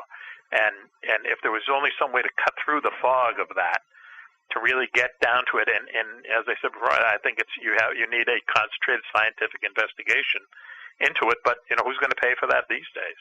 Right, exactly. It's difficult. You'd have a hard time winning over the scientific community to even go there. Right. It's not like we're just talking about something that, like a NASA type situation where they're already horribly underfunded and everything. But it's like people aren't ashamed to say they're interested in NASA and what NASA's doing. It's like you really have a huge psychological stumbling block to get over just to get people to get on board a UFO study. Right. And I think the sad thing, too, is, and it is sad, is there's a good chance that there won't be Americans who solve this.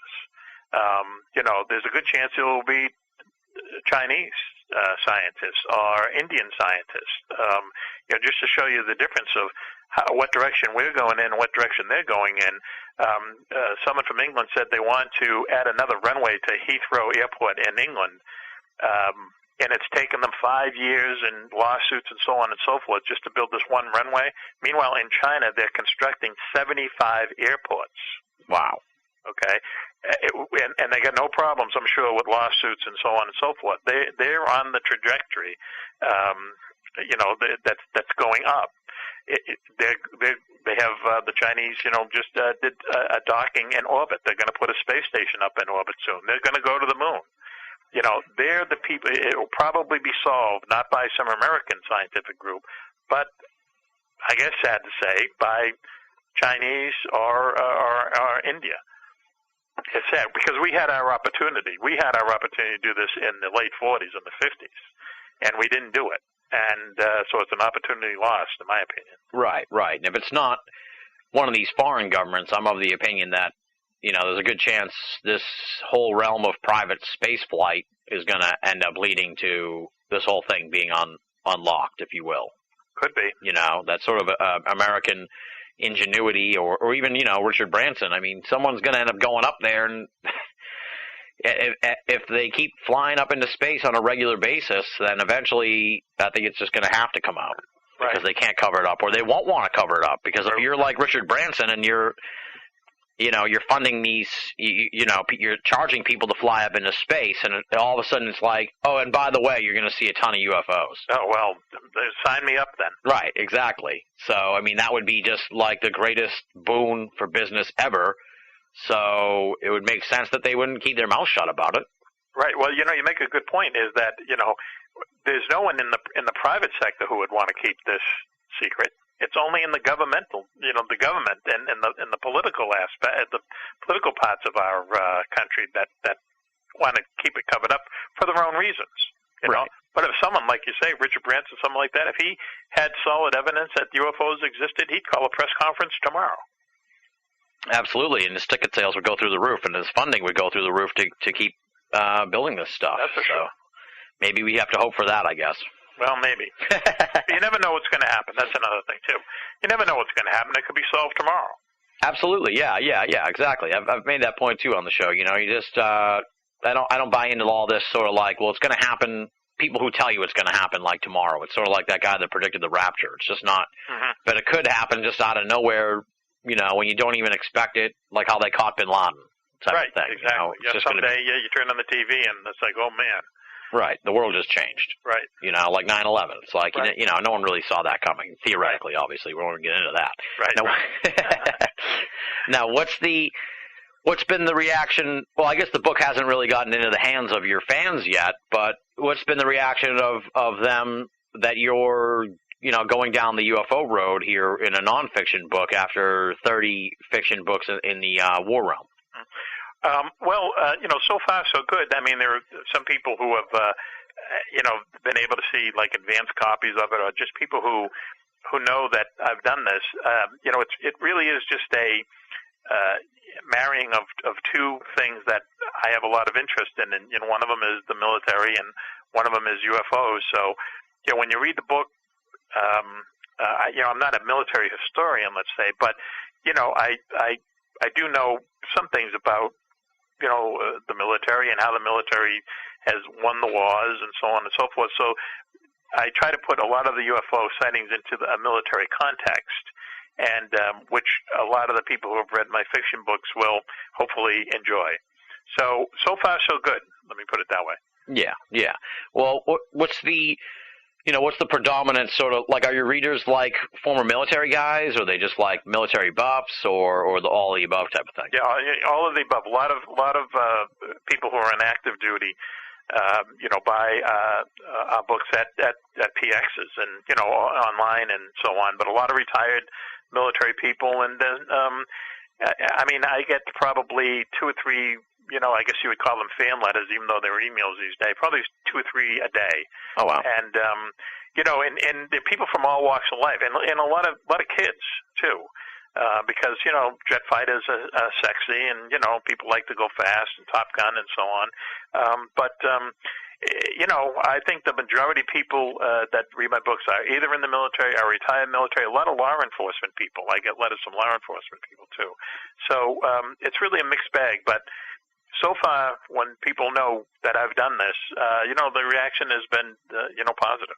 Yeah, well, it'll be interesting to see how they react once the book's out and they can read it and everything, because, you're sort of like a new voice in a way to all this, and you're sort of reaching an audience that may not have been introduced to the whole UFO phenomenon yet. So you could open up a whole lot of doors that we hadn't considered before. Maybe guys who read the book or are in the service or just got out of the service, something like that, they may read the book and be like, well, here's someone, I know Mac from reading his books. I know him well. Maybe I can, maybe here's someone I can talk to. Here's someone I can tell my story to finally. So let's hope something like that happens. Well, we're going to have something when the website finally comes online, which will be ufosandwartime.com. There is going to be a section there where people can, you'll be able to push a button, and a field will appear where you can write me an email and tell me about sightings you've had. Because as you say, maybe what will happen is, these ex-military guys will say, well, I had never been able to tell anyone this before. Well, if they can send me an email and give me more stories, that'd be great. That'd be great. The more the better. I think the more people who report these things, the closer we'll be to finding out what the heck is going on. Right. And the difficult part, too, with like a book like this is, I mean, you do have some stories from the first Gulf War, but it's like there's always this lag time, too, because guys who are in the service now probably aren't going to want to talk to you about their UFO sightings till they get out, if at all. You know what I mean? So we're dealing with sort of you almost have to wait a generation to get news stories, in a sense, from the contemporary wars, if you will. You know what I mean? Because I'm not hearing really anything from, like, Afghanistan or something like that yet. No, but I will tell you this, is that what I have found out and what other UFO researchers they've all told me is that these people won't talk to you on the record, but off the record, they will tell you unbelievably fantastic stories. Yeah. Somebody told me, that they heard off the record, for instance, that, before 9/11, if there was some kind of, a blip on the radar screen coming in from Canada or from the Atlantic Ocean or something, they wouldn't necessarily send up scrambled jets to go look at it. They would just figure, well, it's a airplane off course or something's wrong with the radar or whatever. But in the post 9/11 world, you have to scramble all the time now. And what this person told me, that pilots told him, once again off the record, is that there have been thousands of encounters since 9/11 of jets going up and looking for things, thinking that they might be a terrorist plane or something, and finding out that they're UFOs. Well, wasn't there something that kind of happened like that, where they, like, expanded the restricted airspace over the White House after 9/11, and then there was, like, a huge flap of something came over, and they did scramble jets and everything, and they never could find what it was, and they said it was, like, leaves or something crazy, like the geese or something. Right. When you hear stories like that, you really got to, think twice. If it sounds ridiculous, that means that it's just someone spinning it, that something has happened, and either they know about it or they don't know about it, and, take your pick. But, yeah, once again, according to this person, is that now that we scramble jets or everything, there's more eyes in the sky, and these pilots are running into more UFOs than ever. But you will never hear about it. You will never hear about it on the record. But off the record, from what I've heard, is these people will talk to you off the record. Well, that's always the case, especially with UFO phenomenon. Yes, like, right. The best stuff almost always comes off the record, which is unfortunate, because it's like... Right, because your career would be gone, and airline pilots, too. A lot of airline pilots are actually ex-military pilots. Same thing. For an airline pilot to report that he's seen a UFO, your career is not going to get any better, let's put it that way. So the result is that a lot of them won't say it, yet they're seeing them, but they don't dare report it because of the stigma attached to reporting a UFO. If that stigma wasn't there, we'd know a whole lot more about this, but it's there, and it would be very hard to get rid of it. Right. Plus, it's like a law in place, too, I think, that they can't report it or something like that. The JNAP, I don't know the exact number for it, but it's like something like JNAP. I don't know if it's the Air Force or if it's commercial pilots. Well, someone, like I say, someone somewhere has made sure that you put a tight lid on these things, and the word out there unofficially, but everyone knows it is, don't talk about these things. Right. It's unfortunate. It's you sort of make the case here that the only way we're going to get to the bottom of this is through some kind of scientific inquiry, because a government regulated thing is just not going to work. Right. So, right. Bad, but that's the case for sure. Right. And the whole idea of a civilian scientific organization looking into it, we've tried that for like the last 50 years, and it hasn't gotten us any further than, really much further than we were at the beginning of the whole mess. So. Right. Because most scientists, they build their career on one thing. One thing, whether it's studying the atom, whether it's, studying the stars, whatever, and they stick with that. And no one's going to just take that flying leap to say, all of a sudden I'm going to start, go into this crazy area of UFOs, because they'll be laughed out of the scientific community, for one thing. And the scientific community, the whole thing is based on funding. Where do you get your funding? And no one's going to fund the massive amounts of money that would be needed to really look into this thing. So, no one in this country, anyway, that I can see. But once again, you never know. Tomorrow's a new day. Who knows? Exactly, yeah. So I did want to ask you, because I was looking at the website, macmaloney.com. That's the one that has the Mac facts, right? Yes. Yeah. And so your brother worked at Area 51? Yes. What can you tell us about that, if anything? Well, this is the same brother, and he was stationed at Nellis Air Force Base, which is, anyone who's gone to Las Vegas knows that Nellis Air Force Base, which is one of the largest Air Force bases that we have, is right at the very end of the famous Las Vegas Strip. And he was stationed there, and this was in the early 70s.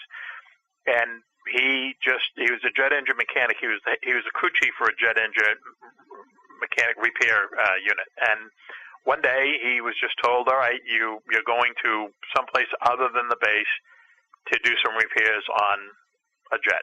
So they were put in an airplane, civilian airplane, flown out. Now, this is before Area 51 really became famous. I mean, Area 51 is kind of funny because it's the most famous top-secret base there is. Yeah. Everyone knows about it, just about. I think Oprah actually did a story on Area 51, so everyone knows about it.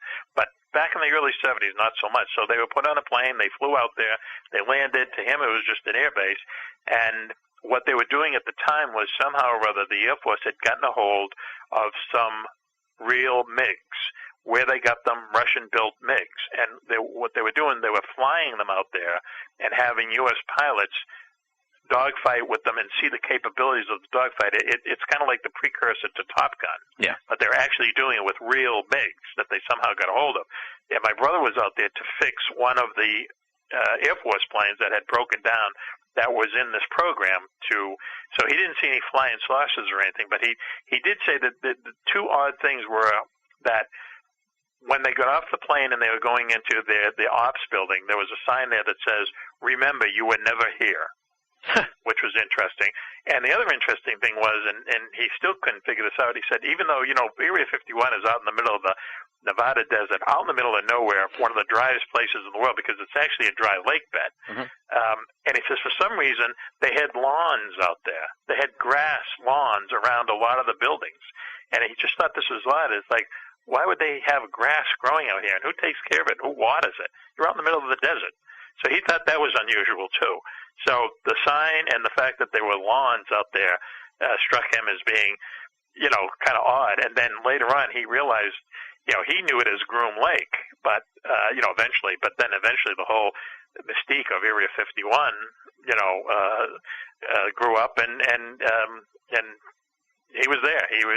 He was there. I also know a woman who was stationed at Nellis, and she was the public information officer for Area 51 for the Air Force. Yet she had never been there. She had never been there. She had never talked to anyone who worked there. Yet she was the Air Force public relations officer for Area 51, and her entire job was turning down media people who wanted a tour of the base. Wow. 4 years she did that, yeah. Weird. Yeah. Very strange. Well, I'm glad I asked you about that because that had some new, interesting sort of little details here to the Area 51 mystique that I never heard about, especially that lawn thing. That's figure out why would they have lawns out there and people cutting them with mowers and everything? Weird. It just seems like an extra added expense that would be unnecessary, but yeah, for sure. Well, we've talked about how you've written over 30 books here, and this is your first sort of foray into the UFO realm. What's next for you? Would you plan on sort of staying in UFOs at least, or keeping one foot in the field, or are you going back to fiction and maybe someday come back to UFOs? Right. I'm not sure. To tell you the truth, I'm not sure. I have a fiction book coming out in January called The Pirate Hunters. It's a series I'm doing about special ops guys fighting the pirates off of Somalia. Oh, cool. Which a lot of people like. And I got to tell you that researching and writing a nonfiction book is about 10 times more work than writing a novel. Yeah. Okay. And I didn't realize that until I started it, and I said, "Oh man, what have I got myself into here?" But the thing is that it was really fascinating and interesting to actually work with real stuff, if you know what I mean. Yeah. And to put together something that wasn't fiction. So, if I had my choice, I would, my next book would be a UFO book. If we can come up with something that, an idea that's along the lines of this. A lot of people seem to like this idea. If we can come up with something that was, quote unquote, as good, I would love to do it. But right now, it just means a talk with my editor and to see where, we want to go next. But if I had my choice, I would do another UFO book, yes.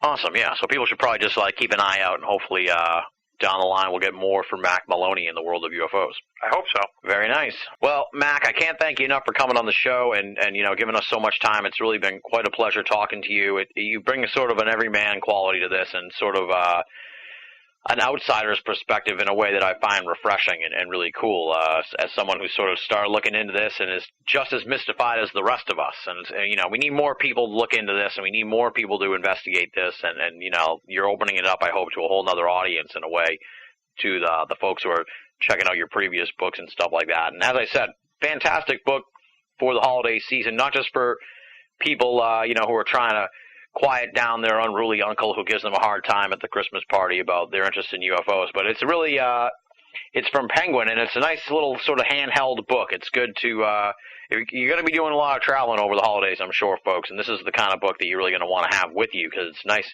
easy to carry around, nice, easy to read, and quite a fast read as well. I was surprised as I got into it. I was done before I knew it. So very compelling and a quick read, and very well written, of course, as you would expect from a guy who's written over 30 books. So, I mean, I can't put it over enough. UFOs in Wartime. Check it out, folks. It's available right now all over the place. So, punch it into Amazon or Barnes & Noble, and you'll easily be able to get your hands on it. Do you have a preferred place where people should go to pick it up? Nope. Amazon is fine, or any bookstore, will be fine. Awesome. Either way. And it's as you say, it's in book form, but also, of course, in Kindle form as well. Oh, excellent! Yeah, because everybody's on the Kindle thing now. I got to get into that. But so it's on the Kindle as well. So people who have that capability, you can pick it up on the Kindle. So, like I said, can't thank you enough for coming on the show, Mac. It's been a real pleasure, and hopefully we will connect very soon because I know you're in the Massachusetts area. Right. Thanks a lot, Tim. I really appreciate it. I enjoyed it, and anytime I'd love to be back on. Thanks very much. That does it for this edition of BoA Audio Season 6. Big thanks to Mac Maloney for coming on the show. Be sure to check out his website, www.macmaloney.com, and be sure to pick up a copy of his new book, UFOs in Wartime. Check it out. Moving right along now, first, let's take care of some in-house notes here. Let's expand a little bit on the expansion of Season 6, and then we'll get into some listener feedback. Really, the gist of it all is the year is coming to a close very fast, and trying to pin down a season finale guest that is befitting of the BoA Audio season finale tradition was becoming more and more difficult as we got deeper and deeper into the holiday season. And truth be told, I didn't want to just end Season 6 and then roll right into Season 7. I need that break between seasons to really digest what we just finished and think about where I want to go for the next season of BoA Audio. So it all kind of made perfect sense here in the last week or so that, Season 6 kicked off, of course, with Jim Mars and then pretty quickly rolled into our annual holiday episodes. So we're going to kind of bookend it all here by rolling into our annual holiday episodes, maybe tacking on a couple more interviews at the beginning of 2012, and then wrapping things up, hopefully, at the end of January 2012. And then we'll take February off and launch Season 7 at the end of February. That's the plan that's on the books right now, and it makes a lot more sense to me schedule-wise, and it is a lot easier for me to navigate. So with that said, of course, that means that the next episode you're going to hear is the 7th annual BoA Audio Holiday Special featuring Stanton Friedman. And, of course, by now I hope you know about our new tradition, which we started a couple years ago, and that is Ask Stanton Friedman. The window of opportunity on that one is closing fairly quickly. We've only got about 4 days left to accept questions, and I'll make it easy for you folks. Just email them to me or send them to me via Facebook, and they'll be included in the list. The rules are pretty simple. You're allowed one question for the father of modern-day ufology. It can't be inflammatory or insulting. It's got to be a real question, and we don't want to hear about your UFO sighting. No offense. That's not what Ask Stanton Friedman is about. It's not Tell Stanton Friedman. It's Ask Stanton Friedman. So send your questions to boaaudio@hotmail.com, or just punch me up on Facebook and send your question via that method. Or join up at the BoA forum, where there is already a thread for the 2011 edition of Ask Stanton Friedman. I want to hear your questions. We've already got a ton of really interesting and thought-provoking questions that I cannot wait to lob at Stanton. It's going to be an amazing conversation. We're taping that in a few days, and that's going to be the next edition of BoA Audio. With all that said, now let's open up the BoA Audio listener feedback mailbag. We got a ton of emails regarding the Bruce Rux interview. People loved this conversation. Really, the mailbag was overflowing with Ruxian letters. So we're going to tackle a couple of those as we go along. But first, there's one here dealing with another in-house note. So we'll take care of that as well. First one here comes from Dean, no hometown listed. Here's what he has to say. First off, keep up the good work of getting the word out. I tried the MP3 Part A and B a couple of times, but no joy. The full episode MP3 downloads the full 72 megabytes, but the others are only a placeholder of 366K or so. I'm sure that you are aware of this by now, but just in case, thought I would let you know. Thanks for your work. Sincerely, Dean.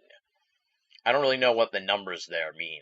I kind of have an idea what the 72 means, but I have no idea what the 366 is. But I know exactly what Dean's talking about, and that is, for all of the seasons leading up to Season 6, we've just pulled all the A and B MP3s, the half-show MP3s as we call them. The gist of all that is really the big audio transfer project did not allow for the half-show MP3s to be saved. So anyone looking for Part A and Part B of any previous season, they're not going to be able to find them. They don't exist anymore online, much like the Lost Cast, and we're not going to bring them back either. I mean, the Part A and Part B concept for the MP3s was something we did when we first started the show back in like 2005, and it has just kind of grown to be antiquated. So we're still doing it here for Season 6, but I'm pretty sure we're going to phase out the half-show MP3s in Season 7. We've kind of led people into just downloading the full show MP3s, and no other programs really do half-show MP3s as far as I can tell. So it just seems, as I said, like an antiquated process and just additional work for me that keeps me from getting the episodes out to folks as fast as possible. So we'll keep doing the half-show MP3s for Season 6, and then in Season 7, we're going to drop the half-shows, unless there's some overwhelming listener feedback that insists we keep the half-show MP3s going. But I like to think that most folks are pretty accustomed to the full show MP3s at this point, regardless of how long they are. Sometimes they're like 2.5 hour long MP3s, but people seem used to them now, and I think the downloading technology has reached the point where those massive MP3s are not as big a problem as they used to be. So that's sort of where we stand on the half-show MP3s. Thanks for writing in, Dean. It's definitely something that I wanted to bring up here on the program. Just needed the right outlet to do so. And as I said, if we get a whole bunch of listener feedback saying, no, don't drop half-shows, then I'll reconsider the decision to get rid of them for Season 7. Next email is, as I said, one of many, many letters I got regarding the Bruce Rux interview. So happy that folks enjoyed hearing from my buddy Bruce once again. This one comes from Troy, no hometown listed. Here's what he has to say. Just writing to say thanks for getting Bruce Rux back on. It was an amazing conversation you and he had. I find his theory to be the most concise and logical I have heard in a very long time. The way he connected the dots gave me a few aha moments. His humbleness to say I don't know and I could be wrong is good to hear. There are too many know-it-alls in esoterica, and we could use more researchers like Bruce Rux. I will definitely be ordering his Architects of the Underworld book, and I'm looking forward to your next interview that you have with him. Thanks for getting down to business and rock and rollin'. Sincerely, Troy. Well, thank you for writing in, Troy. Glad to hear you enjoyed the Bruce Rux interview. I agree that his humbleness of saying when he does not know something is refreshing. A lot of people in esoterica just sort of surmise things and don't really go out of their way to explain that they're surmising or speculating. They just say, based on everything, this is what it is. And you don't know that for sure. But Bruce, he does not go that route. I do like how Bruce is steadfast about his perspective on things, but also always willing to consider new evidence, which also is pretty refreshing from someone in esoterica. As you said, this field is littered with know-it-alls and definitely could use more folks like Bruce Rux. definitely go out and get Architects of the Underworld. My copy is sitting right here on my desk, and I'm going to begin really diving into it during the between seasons break so we can have him back as soon as possible on season 7. And of course, thank you for writing in, Troy. Next email comes from Paul, no hometown listed, and here's what he has to say. Thanks for bringing back Bruce Rux for season 6. I've been a long-time listener of BoA, and I have found your shows to be level-headed and provocative at the same time. But I was blown away by the 3-part interview with Bruce Rux in season 4. I bought both of Bruce's books after the interview and found Hollywood vs. the Aliens fascinating and a fun read.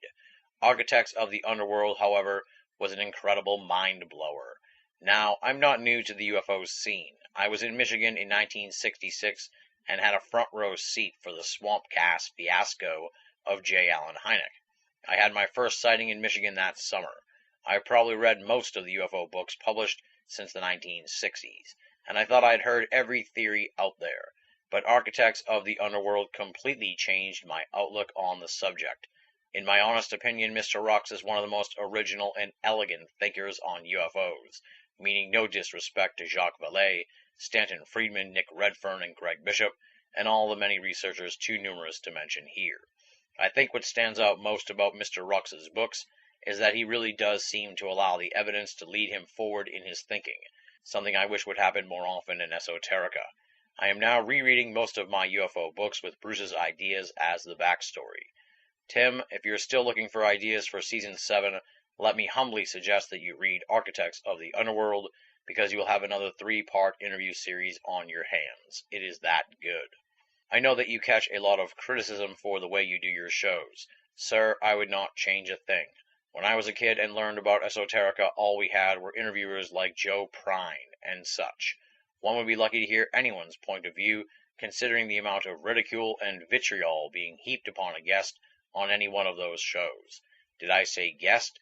Victim would be a more accurate word. If your show had been available then, I'm sure esoterica would be light years ahead of where it is now. Thank you for being an informed and respectful interviewer. You not only honor your guest by doing so, but you also honor your audience. Keep up the excellent work. Sincerely, Paul. Paul, you have humbled me, sir. Thank you for the kind words. I really don't catch that much criticism.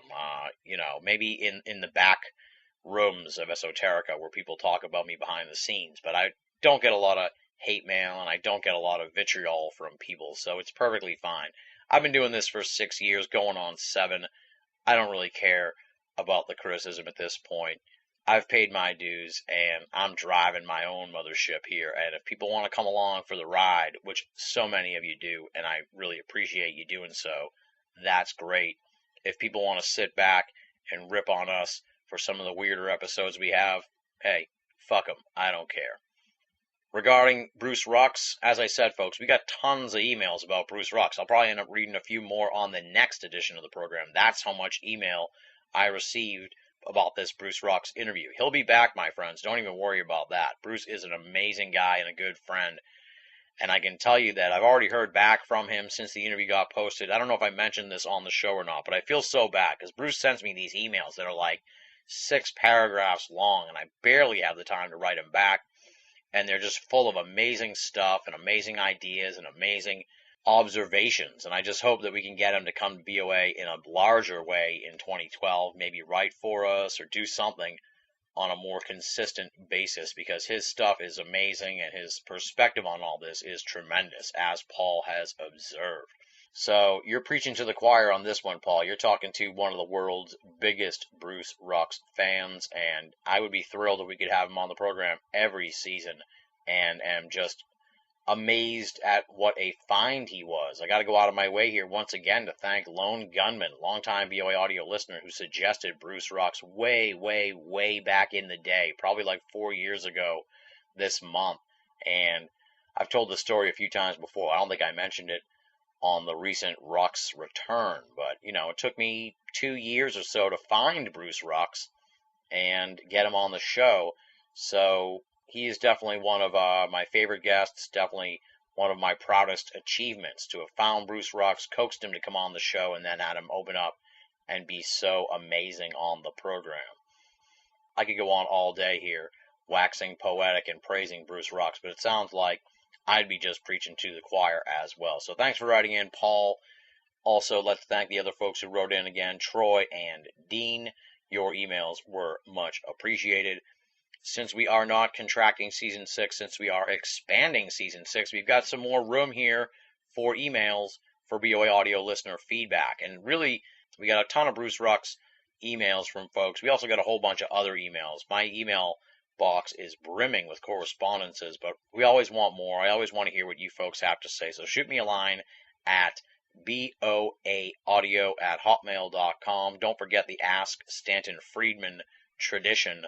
Take part in that, folks. Take an opportunity here to ask Stanton Friedman anything you like.